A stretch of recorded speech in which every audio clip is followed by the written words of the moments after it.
Salve, Luiz Roberto. Me ouve bem? Salve, Cláudia.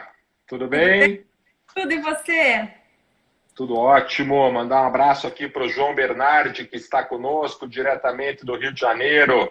Obrigado, João. Uma alegria. Você que é um dos mentores aí das nossas lives semanais das quartas-feiras. Cláudia, seja bem-vinda. Uma alegria estar conversando com você. Alegria toda minha. Obrigada pelo convite. Fiquei bem feliz.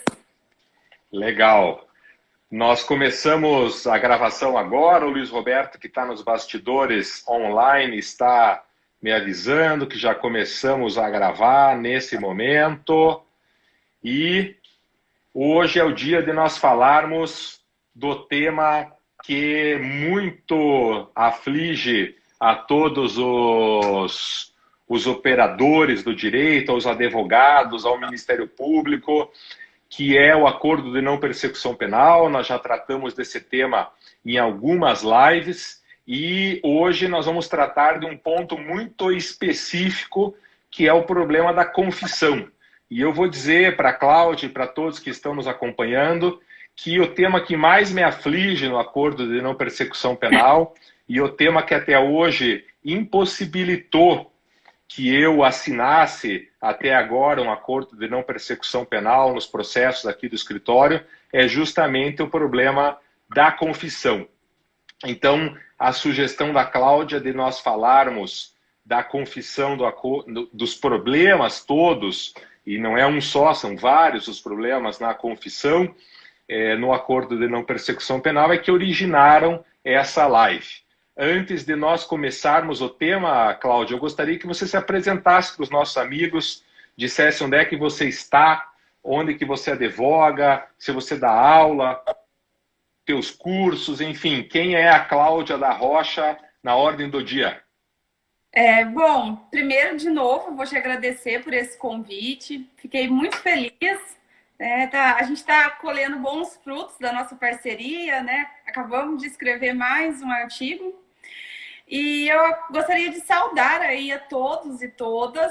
Eu vi que tem alguns colegas da advocacia que entraram, tem alunos meus da graduação, então familiares, eu agradeço todo mundo que tirou aí um tempo para vir nos prestigiar aqui hoje. Bom, então quem é a Cláudia da Rocha, né? A Cláudia é uma paranaense do interior que veio para Londrina para buscar uma oportunidade de estudo. Me graduei em Direito na Universidade Estadual de Londrina, fiz especialização em Direito Constitucional, depois fiz especialização em Direito Penal e Processo Penal, também pela UEL, e atualmente eu sou mestranda em Direito Negocial aqui na UEL e eu faço aquela pós em Direito Penal Econômico do IBC-CRIM com a Universidade de Coimbra. Estou aí finalizando a pós. Eu sou professora de Direito Penal, Processo Penal e Prática Penal no Centro Universitário Unifama, uma faculdade em Maringá.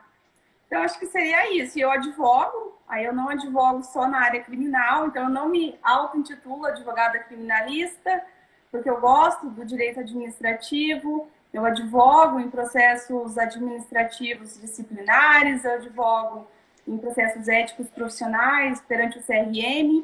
Então, eu transito entre algumas disciplinas. Acho que seria isso. Muito bom, excelente. Uma alegria enorme te receber. Como a Cláudia disse, nós temos publicado artigos em conjunto. Hoje ainda tivemos a oportunidade de ver a publicação de um artigo nosso nos Cadernos Jurídicos da OAB, que é um espaço muito, muito nobre sobre as questões cautelares no processo penal. Depois vamos fazer a divulgação desse artigo também aqui nas nossas redes do Instagram. E o teu pessoal aqui está te elogiando sem parar, Cláudia. A Camila Damares, melhor professora de Direito Penal, a Isabela Thaís, maravilhosa, quem conhece sabe. Nós temos um comentário aqui do Gustavo Alberini, grande amigo, mestre em Direito, advogado, que é o nosso precursor da questão da investigação defensiva, que é um tema que nós tratamos numa live. Ele diz que está acompanhando os artigos, os nossos artigos, que são excelentes, e que o tema da live hoje é extremamente atual e relevante. na prática.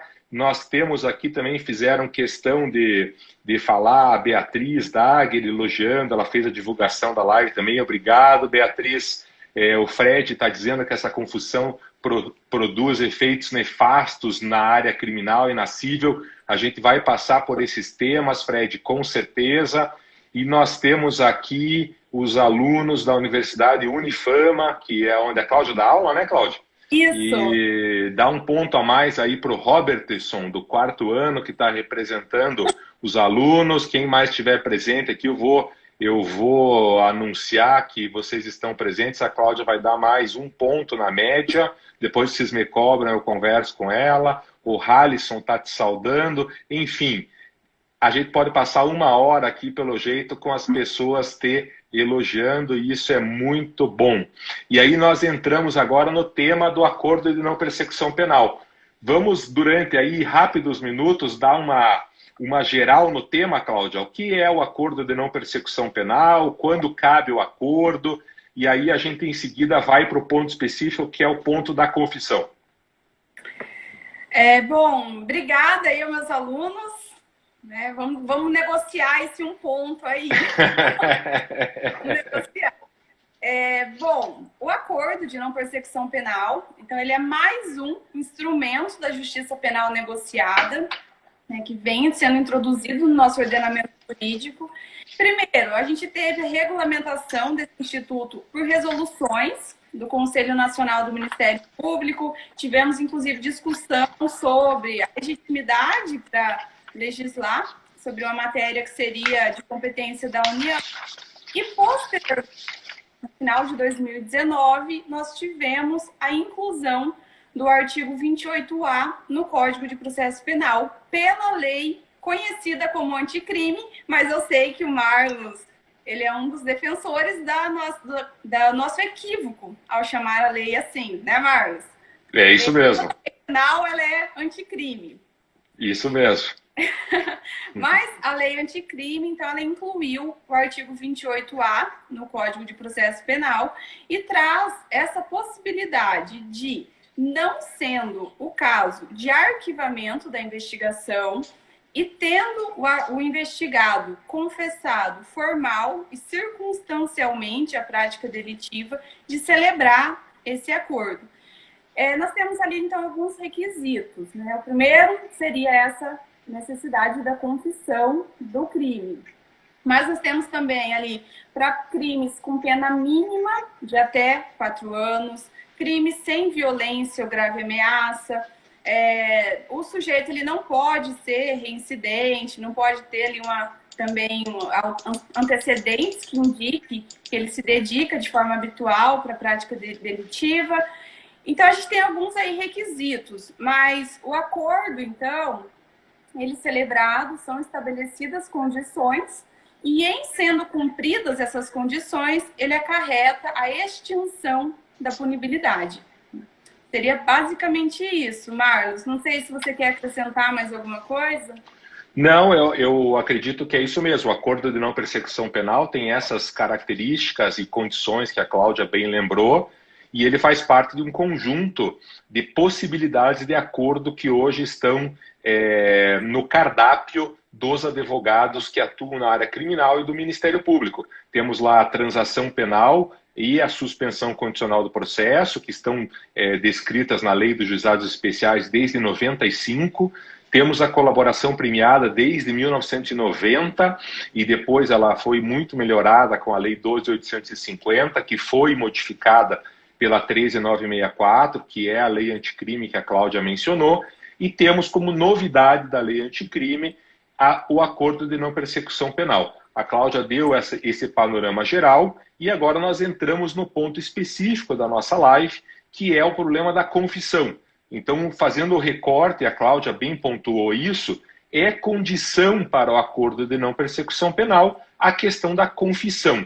Então, o primeiro ponto, Cláudia, no teu entendimento, essa confissão, ela é constitucional?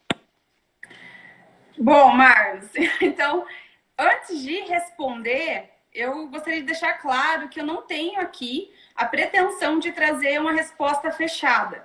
É como se a gente estivesse discutindo um problema simples. A minha pretensão aqui é muito mais de fomentar o debate. Então, essa que é a ideia da nossa live. Mas respondendo, então, a sua pergunta, eu tenho muito claro na minha mente que essa exigência da confissão como um pressuposto para a celebração do acordo, ela é inconstitucional. Primeiro, porque, obviamente, ela viola o princípio da presunção da inocência. Ainda que a gente fale assim, olha, mas não é caso de arquivamento do inquérito. Disso, a gente conclui que existem elementos que evidenciam a materialidade e indícios de autoria. Mas daí, né, para você confessar a prática, tem uma distância muito grande. Então, a gente tem um conflito com a presunção da inocência.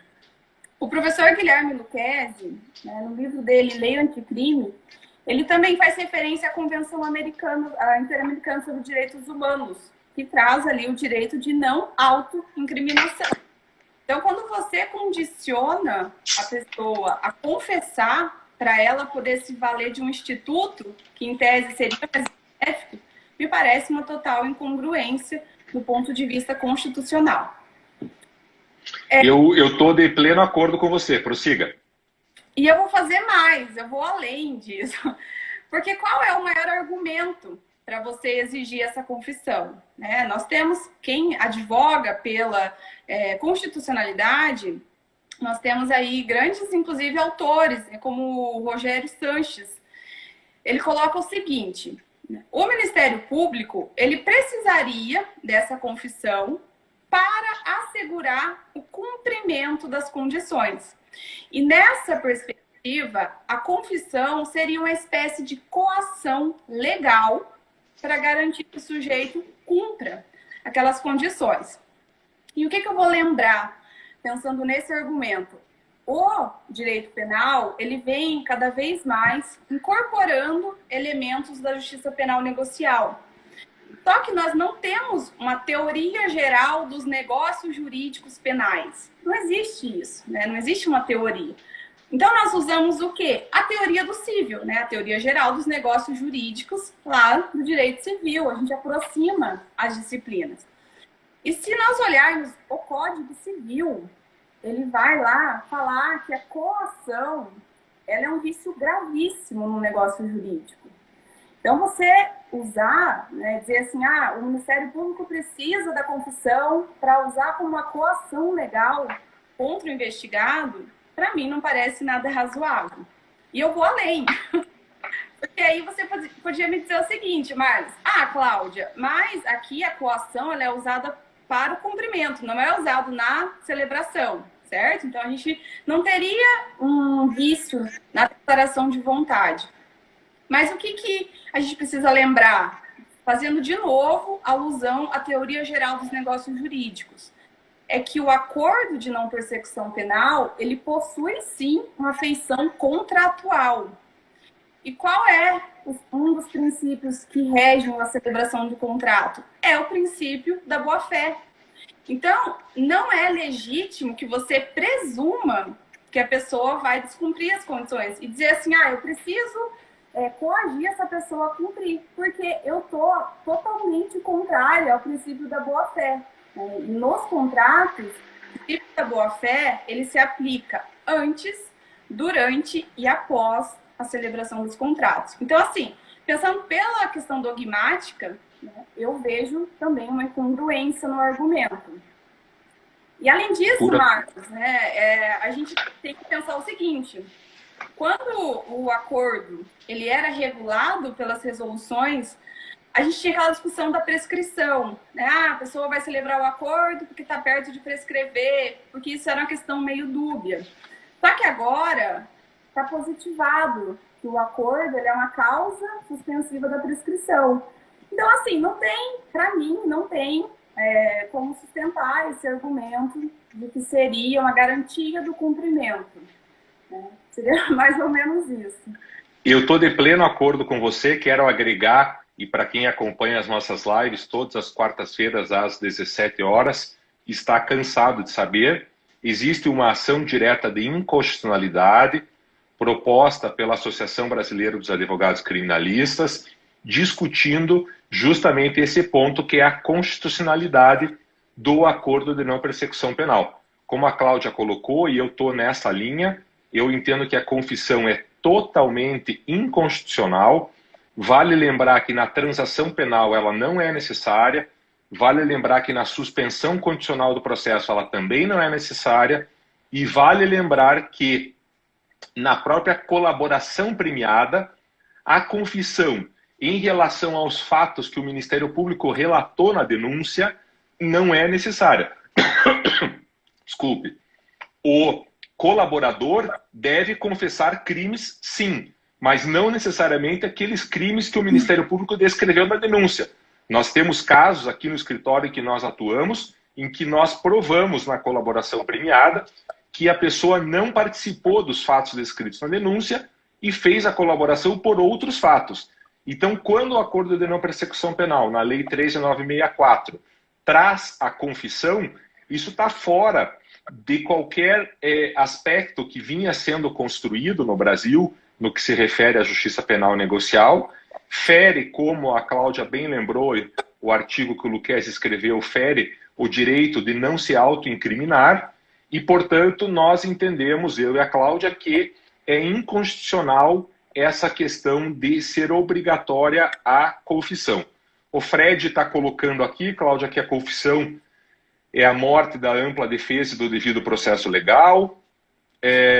O Pedro Monteiro, de Santa Catarina, e aqui eu quero fazer uma menção a todos que estão nos assistindo no Brasil todo, quer dizer, o Pedro Monteiro e o Pacelli de Santa Catarina, o Ulisses de Pernambuco, a Érica de Minas Gerais, entre tantos amigos que nos acompanham de todo esse Brasilzão, são sempre bem-vindos, é uma alegria, esse é um dos pontos bons de nós fazermos os eventos online, podemos todos nos encontrar. Então o Pedro, que é advogado em Imbituba, em Santa Catarina, diz que é totalmente constitucional, que o acusado sente-se pressionado em virtude do receio de ser punido de forma mais dura durante o processo penal. E eu vou pedir a todos que, tendo perguntas, tendo considerações, façam aqui no chat, porque nós ficamos com a live gravada no IGTV aqui do Instagram, e depois também fica disponível com os comentários, então é possível que a gente continue debatendo o que a gente começou agora, no canal do YouTube Arnes de Oliveira e Andreasa. Vocês ficam convidados para se inscreverem. Quem está gostando da live, coloca um coraçãozinho para a Cláudia saber que o pessoal está curtindo. Quem está gostando mais ainda, manda um aviãozinho que está aí do lado direito, convidando os amigos para participarem, porque a gente está só começando. A Ludmila colocou que é o tema dela de TCC, obrigado pela live. Está aqui o Nestor Santiago, grande professor e amigo do Ceará, que está sempre nos acompanhando. E, Cláudia, dentro dessa inconstitucionalidade que você bem colocou no que diz respeito à confissão do acordo de não persecução penal, vem uma discussão que parece estranha, mas para quem está acompanhando o tema não é. A pergunta vem a calhar com a continuidade que a gente vai ter na tua resposta e nas outras perguntas que virão. Se você confessa num acordo de não persecução penal, significa que você está assumindo a culpa?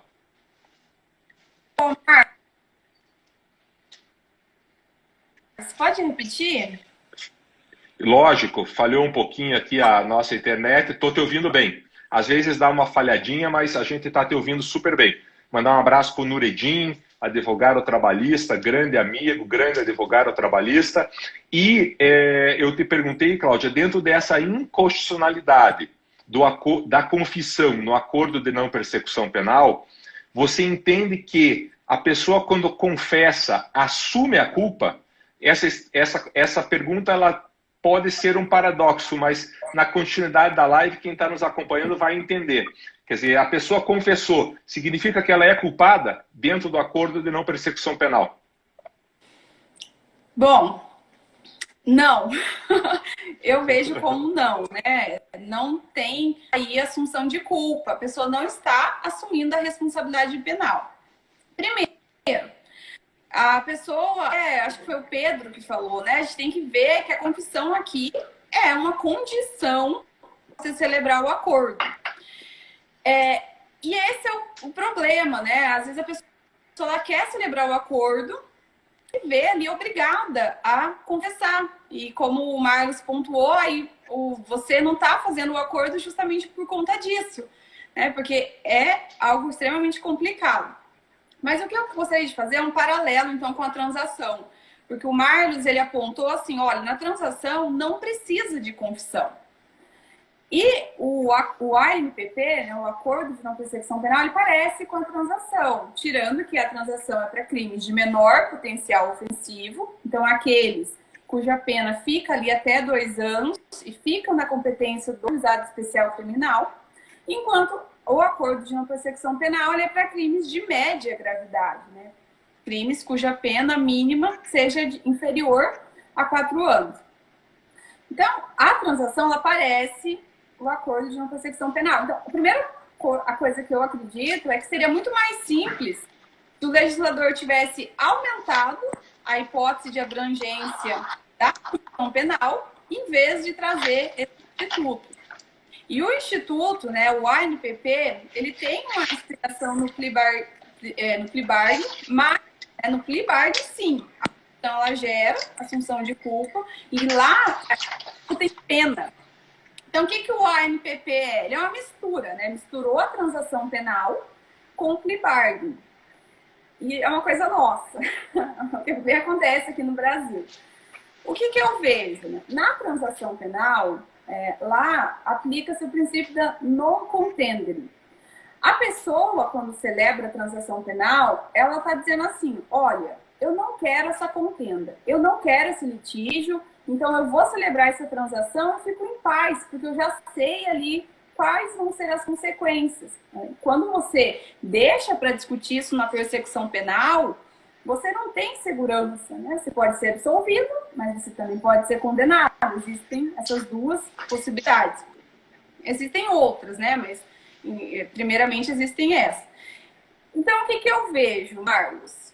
Que, primeiro, não deveria haver a confissão, não é constitucional, e que, mesmo que você exija isso para a pessoa celebrar o acordo, isso de forma alguma gera assunção de culpa. Isso é só um requisito formal trazido pela própria lei. E aí, de novo, eu vou falar. Imagina, a lei é que exige a confissão para celebração, e aí, por uma decorrência legal, você vai dizer, não, aqui você não pode mais discutir porque você já confessou. Não me parece razoável sob nenhuma perspectiva. Não sei se eu respondi. E aí a gente entra no problema, quer dizer, tem muita gente fazendo o acordo de não persecução penal, por entender que é uma vantagem para encerrar a ação penal, confessando sem ter culpa, confessando de maneira absolutamente formal para fins de cumprimento da cláusula, e aí a gente vem com um problema. Se este acordo de não persecução penal for rescindido, quer dizer, você fez o acordo, o Ministério Público de alguma forma pede a rescisão deste acordo, porque você não cumpriu determinada condição, não conseguiu pagar a multa, não prestou serviços à comunidade, enfim, por alguma intercorrência que aconteceu no decorrer do processo.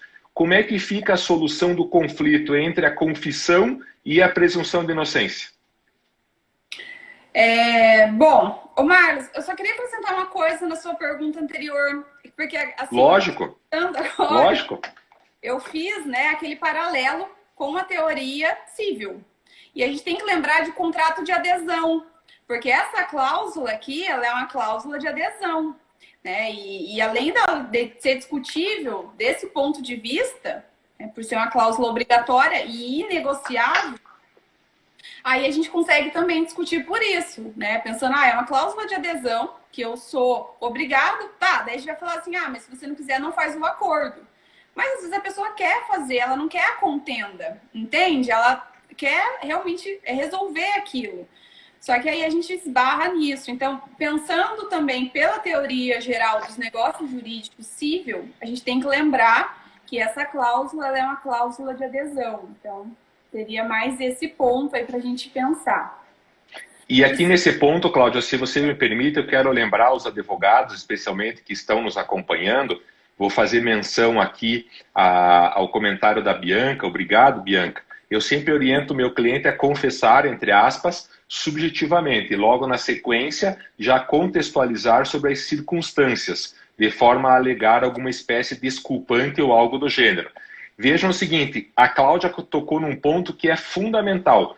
O acordo, seja ele de transação penal, seja ele de suspensão condicional do processo, seja de colaboração, seja de acordo de não persecução penal, ele não pode ser uma cláusula, uma condição de um acordo como se fosse um acordo de adesão com uma seguradora ou um contrato com o banco, onde a gente, em termos muito leigos, a gente assina porque a gente não pode discutir. Quer dizer, quem aqui abre uma conta corrente, assina um documento que o banco manda, e essa é uma cláusula, é um acordo, uma cláusula de adesão. Você assina, ou se você não quiser assinar, você não pode discutir com ninguém, você não vai ter a conta bancária.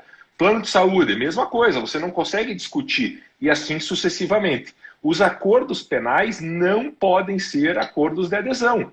E isso requer que os advogados estejam muito preparados para avaliar se os acordos devem ser realmente feitos, porque a defesa tem, por exemplo, a possibilidade de absolvição sumária, tem, por exemplo, a possibilidade do fato estar prescrito, tem a possibilidade de uma defesa plena no processo, e nessas hipóteses o acordo de não persecução penal deixa de ser vantajoso, especialmente se você confessar.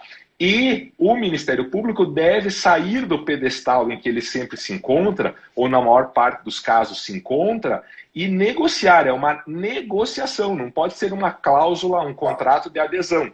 Mas como a Lei 13.964, e a Cláudia lembrou bem isso, obriga a confissão, essa questão da confissão, enquanto não for declarada a inconstitucionalidade, tem justamente esse perfil de ser uma cláusula de adesão em que a gente não consegue discutir. E aí volta para a questão que a gente estava falando, Cláudia. E o que acontece se for rescindido o acordo de não persecução penal? A pessoa confessou, o Ministério Público não vai usar isso contra a pessoa. Como é que se resolve o conflito entre a confissão que a pessoa fez e a presunção de inocência prevista na Constituição Federal?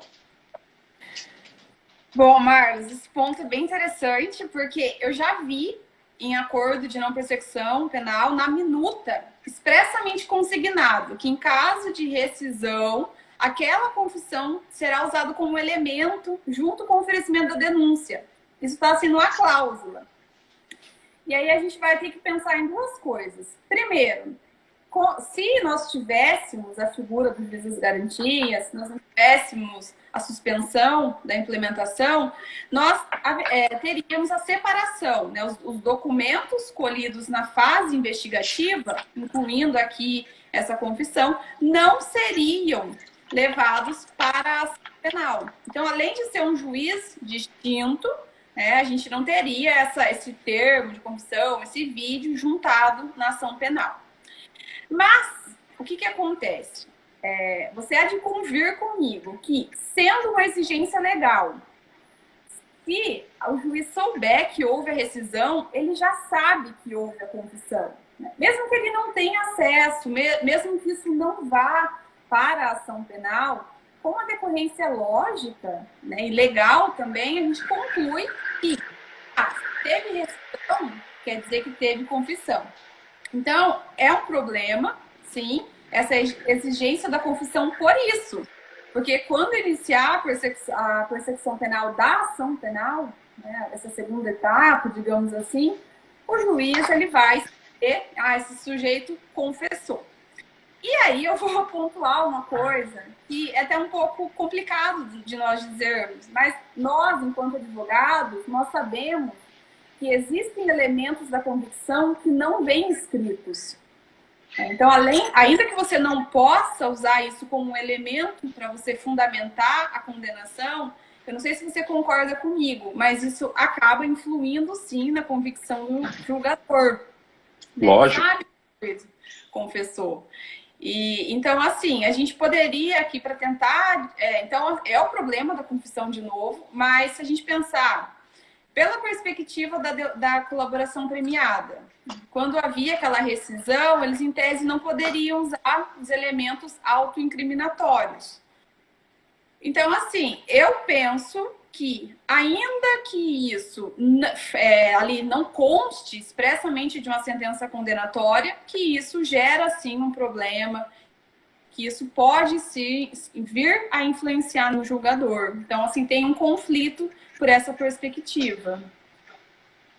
E o Nestor Santiago, que está conosco diretamente de Fortaleza, professor titular de Direito Penal, já mandei um abraço para ele, mando de novo, ele está dando a solução aqui, e que eu concordo totalmente, que é a função do acordo de não persecução penal, diz o Nestor, somente será completa a partir da existência do juiz de garantias. Lógico, porque isso que a Cláudia colocou é fundamental, e não precisa fazer o acordo, eu vou além disso. Quer dizer, basta a parte informar no processo que tem interesse em fazer um acordo de não persecução penal, que na cabeça do juiz e do Ministério Público, portanto, de quem acusa os nossos clientes, de quem vai julgar os nossos clientes, já está subentendido que a pessoa quer confessar o crime.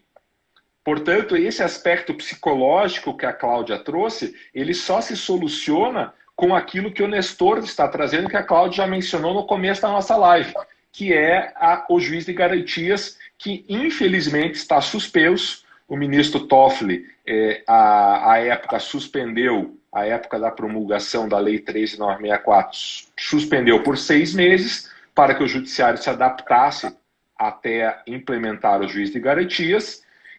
Isso foi para o ministro Fux suspendeu por prazo indeterminado, foi à presidência do Supremo, carregou o processo com ele para a presidência, o que não é habitual no Supremo, porque esse processo acaba ficando no gabinete para o novo relator ou é redistribuído, e não há nenhuma previsão que o ministro Fux paute essa discussão do juiz de garantias. Vale lembrar aqui que na questão do auxílio dos juízes, do auxílio moradia, o ministro Fux ficou anos e anos, depois de conceder uma liminar, com o processo parado no seu gabinete sem julgar, e só julgou quando entrou num acordo com o governo federal que representou a supressão do auxílio moradia, mas a inclusão dele enquanto vencimento. Então aqui a gente tem que ficar de olho e fazer uma pressão enquanto órgão institucional, OAB, entidades, para que o ministro Fux coloque esse processo do juiz de garantias em pauta.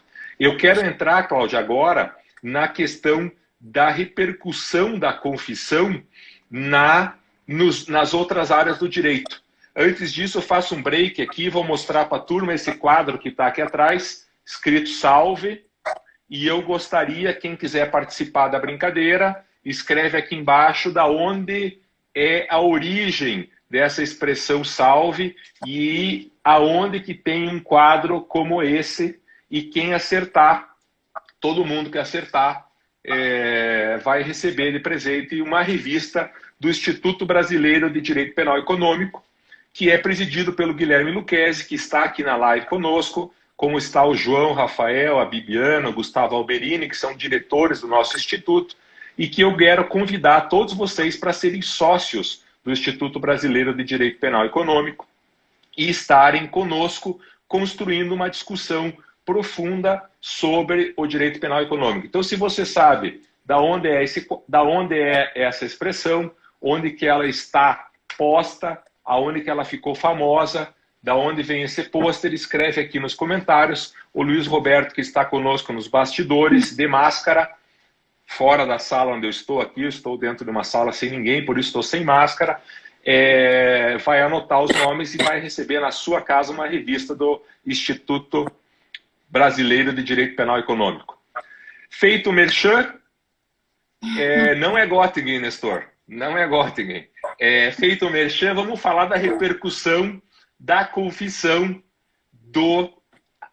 da confissão no acordo de não persecução penal na esfera civil, na esfera administrativa, na esfera tributária, enfim, como é que isto fica com a confissão no processo penal, como é que ela repercute nas outras áreas do direito, Cláudia?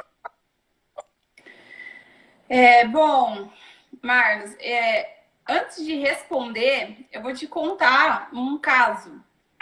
Um caos. Boa. Meu pai. Mas assim, eu tenho conhecimento de um acordo que ele ainda está em fase de negociação com o MPF E lá se discute assim, o advogado, ele pediu para que seja incluída uma cláusula dizendo que o valor restituído a título de reparação do dano, ele seja depois descontado de eventuais penalidades na ação de improbidade administrativa. Então, olha que interessante, né? O advogado, ele quer que conste no acordo que aquele valor que ele vai ali reparar, aquele dano vai ser abatido, se não integralmente, pelo menos parcialmente, da eventual penalidade que ele sofra na improbidade. Então, ó, um advogado inteligente, né? Que já está ali pensando. Então, ó, a gente está diante de uma situação de um possível acordo que vai produzir efeitos em outras esferas, certo? Porque aquele valor vai ter que ser abatido, então, para ele não ter que sofrer com o bis in idem, que hoje é uma das grandes discussões que nós temos aí entre essas esferas. Esse caso, então, você perguntou assim, eu posso usar a confissão para responsabilizar a pessoa em outra esfera? E aí a gente vai vir de novo com a discussão da colaboração premiada. Porque na colaboração premiada, isso foi uma prática muito habitual, né? Seja de produzir efeitos, seja de você usar a confissão contra o servidor no processo administrativo, juntar a colaboração do colaborador, né, no processo, na ação civil de improbidade. Então, assim, a gente tem, de fato, um problema. Eu pegar, né, e aí, assim, eu vou colocar para você uma outra situação, que é de um sujeito, um prefeito, que ele foi absolvido em primeira instância, né, houve o recurso do Ministério Público Federal, e o Ministério Público, chegando no TRF4, eles mandaram voltar, porque podia ser hipótese de ANPP. E olha que estranho, porque ele já estava absolvido na primeira instância. Voltou, o MPF fez para ele a proposta e ele aceitou. Essa é uma situação bizarra, porque ele estava absolvido em primeira instância, foi para o TRF para julgar um recurso da acusação, voltou e ele aceitou. E ele confessou no vídeo, e um pedido da defesa foi que aquele vídeo ficasse em sigilo absoluto. Então, assim, o que eu pensei muito nesse caso? E se o próprio Ministério Público pediu compartilhamento desse vídeo depois para usar na improbidade contra esse prefeito? Foi algo que eu me questionei. Será que isso seria deferido? Entendeu? É um compartilhamento, né, de uma confissão, e foi acordado que ficaria em sigilo. Mas aí, se tiver uma decisão judicial da esfera civil pedindo para juntar o vídeo da confissão. Então, assim, Marlos, eu entendo que a confissão, ela não tem um valor de prova, e o que a gente vai ter que discutir vai ser inevitável.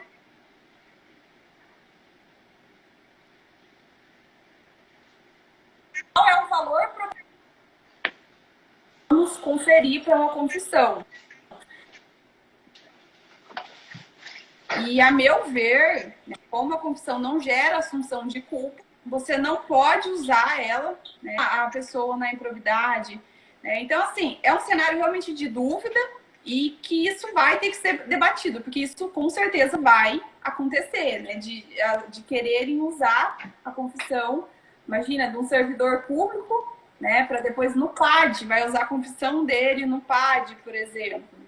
Então, eu vejo como algo que vai acontecer, né? Vai acontecer isso, e então nós precisamos definir qual é o valor probatório que vai ser conferido para essa confissão. E para mim é nenhum, nenhum. É isso. E eu concordo totalmente com você, e é muito interessante nós trazermos para quem está participando da live esses casos práticos. Nós temos aqui no escritório uma possibilidade de um acordo de não persecução penal num crime de fraude à licitação. Portanto, o Ministério Público, entre outras condições, ele queria que fosse feita uma reparação do dano no valor total da licitação, que ultrapassava a casa de 40 milhões. Então, o Ministério Público não se deu conta de que o contrato foi cumprido, que estava se discutindo uma questão de fraude lá no início da licitação, mas ela foi devidamente cumprida. Se não bastasse isso, o cliente já tinha uma ação de improbidade contra ele, já respondia à ação de improbidade. Portanto, ele, ao confessar na esfera penal, não vai escapar de uma condenação na esfera civil. Nós temos, vale lembrar para quem está nos assistindo, na lei anticrime, nós temos a possibilidade de um acordo de não persecução na esfera civil, que é uma interrupção da ação e a possibilidade de fazer um acordo. E isso é um início, é um embrião do Estado brasileiro se organizar para fazer um acordo de forma ampla, porque a Cláudia lembrou na fala dela, na colaboração premiada, a pessoa faz um acordo na esfera penal e acaba sofrendo repercussões na esfera civil, na esfera administrativa, na esfera tributária, decorrente da sua própria colaboração premiada. Então aqui precisa tomar muito cuidado quando os advogados forem utilizar o instrumento de acordo de não persecução penal, que por mais que alguns autores, ilustres inclusive, defendam que o Ministério Público não possa utilizar ou que não vá compartilhar com as outras áreas, nós todos sabemos aqui na prática que isso acontecerá e trará prejuízo aos nossos clientes lá na esfera civil, na esfera administrativa, tributária, Receita Federal, CGU, CAD, enfim, nessa infinidade de órgãos reguladores que nós temos no Brasil hoje. Guilherme está concordando que isso é um problema, Leocádio e William, grande abraço para vocês. Nós temos aqui, Cláudia, eu quero entrar no ponto da utilização dessa confissão em outros processos ou em relação a outros acusados, na própria esfera penal. Mas antes eu quero só ver as perguntas aqui para a gente jogar isso para a gente debater. O Fred está concordando que, rescindido o acordo de não persecução penal, é só aguardar a sentença condenatória com atenuante da confissão. A Bianca está nos contando que em muitos casos ela opta pela investigação defensiva, pede prazo para o Ministério Público e vai atrás das provas, sempre dependendo do caso concreto. Exatamente, Bianca, quanto mais os advogados atuarem efetivamente, mais fácil fica e melhor serão os acordos. E o Pedro te pergunta, Cláudia, Pedro Monteiro de Imbituba, queria ouvir da Cláudia o que ela acha de cláusulas que violem os direitos fundamentais, mesmo o acusado renunciando tal direito. É válido? Quer dizer, nós estamos aqui diante de hipóteses, o Ministério Público pode, no acordo de não persecução penal, incluir cláusulas além daquelas que estão previstas no artigo 28A. Se essas cláusulas forem uma violação aos direitos fundamentais que estão previstos na Constituição Federal, no artigo 5º, como é que fica? É válido o acusado e que está fazendo o acordo renunciar esse direito? Vamos ver aqui mais perguntas. A Ludmila fez uma pergunta, depois ela comentou que eu já perguntei. Muito bem. Se você, então, Cláudio, eu deixo essa questão dos direitos fundamentais e incluo a continuidade do nosso debate, que é a utilização dessa confissão. Você falou dela em processos da área civil, administrativa, tributária, etc. E na esfera penal, ela pode ser utilizada em outros processos ou em relação a outros acusados? O Rod está nos dizendo que orientou uma cliente há 1 hora atrás a recusar um acordo de não persecução penal num caso de falso testemunho em processo trabalhista. Vocês vejam como a gente está falando de um assunto realmente super quente, como a Cláudia colocou no começo, não tem resposta.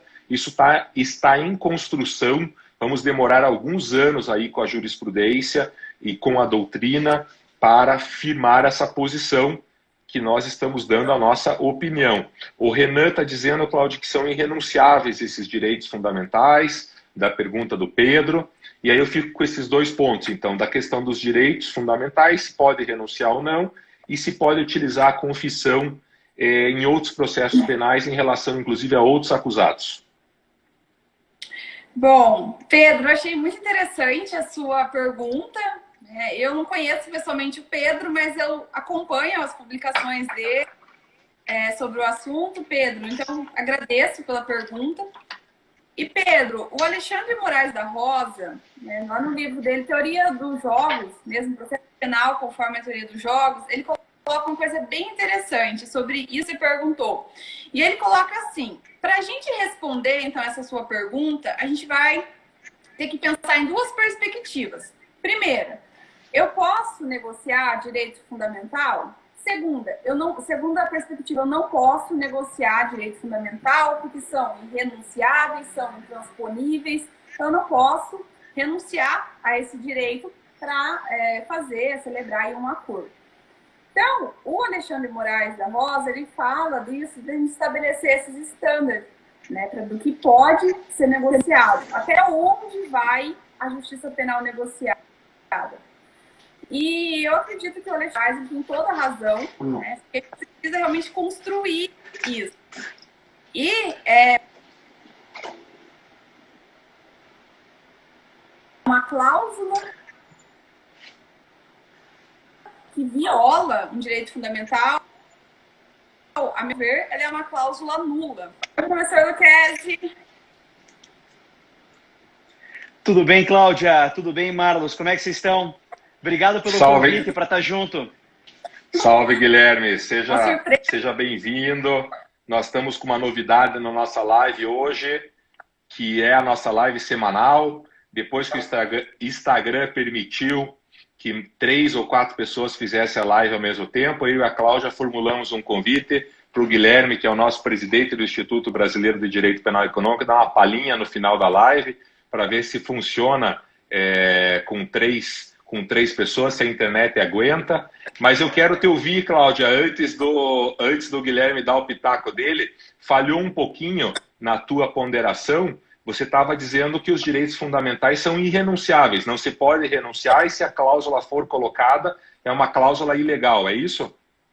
Isso, exatamente, porque se, de novo, a gente for lá para a teoria geral dos negócios jurídicos do cível, né, fazendo essa relação aí de aproximação, a gente vai ver que vai ser uma cláusula nula. E aí vem o que o professor Guilherme também falou, né? A gente tem que ver o Ministério Público como parte, não é razoável, é legítimo essa exigência aí que tem. Ouvindo? A gente está te ouvindo, está travando a tua imagem, mas a gente está te ouvindo. Você está dizendo que não é razoável nem legítimo que sejam incluídas essas cláusulas que violam os direitos fundamentais. Pegou aí, Cláudia? Bom, e o pessoal... Agora a gente não está te ouvindo. Aqui, voltou, né? Voltou. Eu comentei Guilherme, pessoal... você estava justamente em cima... Vai daí, Cláudia. Eu comentei que o pessoal teve uma feliz surpresa com o professor Guilherme aqui.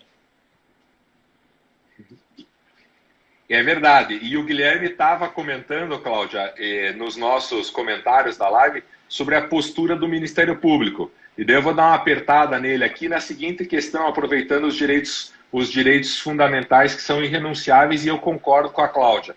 Vamos ampliar a hipótese. Nós estamos num processo de acordo de não persecução penal, em que nós entendemos que é necessário fazer o acordo, que a melhor saída para o cliente é fazer o acordo, que não há tese defensiva, que a pena vai ser ruim para o cliente, ele não pode sofrer essa pena, que nós não temos prescrição. Enfim, o acordo de não persecução é a melhor saída. O Ministério Público coloca a condição que é contrária a um direito fundamental e que nós todos concordamos que é irrenunciável. E aí, Guilherme, você assina o acordo ou recusa o acordo? Veja, eu não assino o acordo, mas também não recuso o acordo. O que eu entendo, Marlos? A atuação do Ministério Público, ela não é discricionária, né? O Ministério Público é uma autoridade, né, dentro da relação dinâmica do processo penal, mas quando ele se coloca no jogo do processo penal, ele desce ao nível da parte. O Ministério Público é tão parte quanto a defesa. Lógico que não são partes em idêntica posição paritária, existe uma disparidade intrínseca à relação jurídica processual no processo penal, mas o Ministério Público, quando ele senta para negociar, ele está fazendo justamente isso.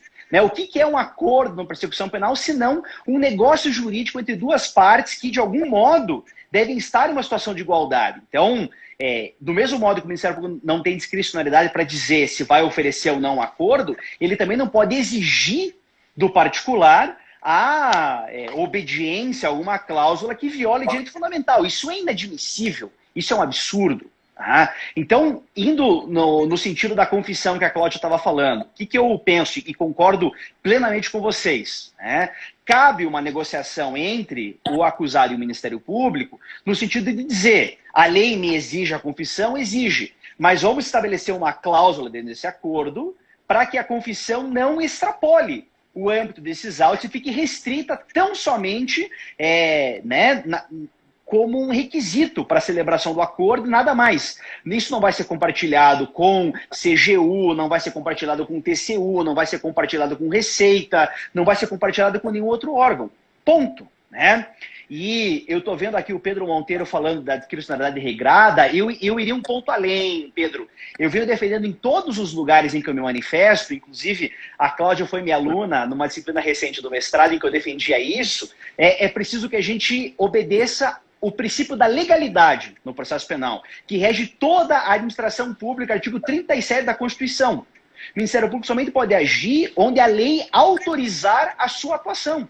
É diferente da atuação do particular, que está limitada, ele pode fazer tudo aquilo que a lei não vede. Né? O Figueiredo Dias, antes de falar em princípio da obrigatoriedade, ele defende que a acusação é regida pelo princípio da legalidade, no sentido de que deve exercer ação penal nos casos que a lei exige e está autorizada a não exercer, onde a lei permite que ela não exerça. Então, colaboração premiada, transação penal, sursi processual e agora o ANPP são permissões que a lei dá, mas não é uma discricionalidade plena. O Ministério Público é obrigado a exercer toda vez que o acusado fizer jus ao oferecimento de uma proposta de acordo. E aí cabe uma análise judicial com relação à legalidade dessa atuação, quando o Ministério Público oferece ou deixa de oferecer. Eu estou de pleno acordo, Guilherme. Se a Cláudia também estiver de acordo, nós passamos para o ponto seguinte, Cláudia, que era que você ia nos contar sobre a utilização da confissão em outros processos penais, inclusive contra outros acusados. Isso é possível? Bom, eu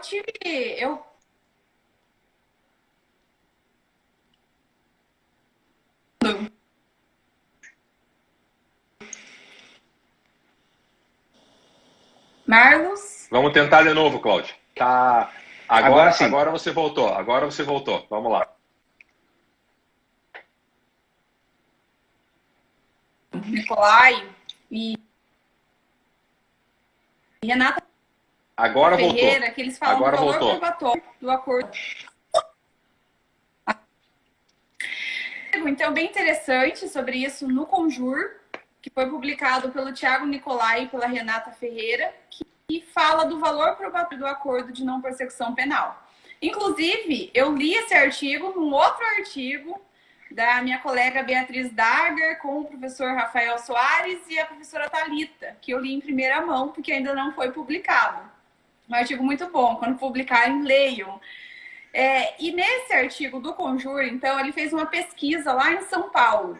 E nessa pesquisa, eles verificaram que em 35% dos casos em que tem corréu, eles usam o ANPP para condenar o corréu. Então, vamos imaginar a situação assim. São 3 investigados, só um desses investigados cumpre ali os requisitos para celebrar o ANPP. Ou só um quer celebrar o ANPP. Então, ele vai lá fazer a confissão formal e circunstanciada. Então, quando ele está narrando os fatos, ele acaba também narrando a participação dos outros 2. E aí, o que está acontecendo? Eles usam isso para condenar esses outros 2. Percebem o absurdo? Isso já está acontecendo. Então, assim, a gente está falando de um problema aqui já está acontecendo, não é uma hipótese que pode vir a acontecer. Eu vejo o seguinte, a gente pensando que o acordo de não persecução penal é um negócio jurídico personalíssimo, ele só pode produzir efeitos entre aqueles celebrantes.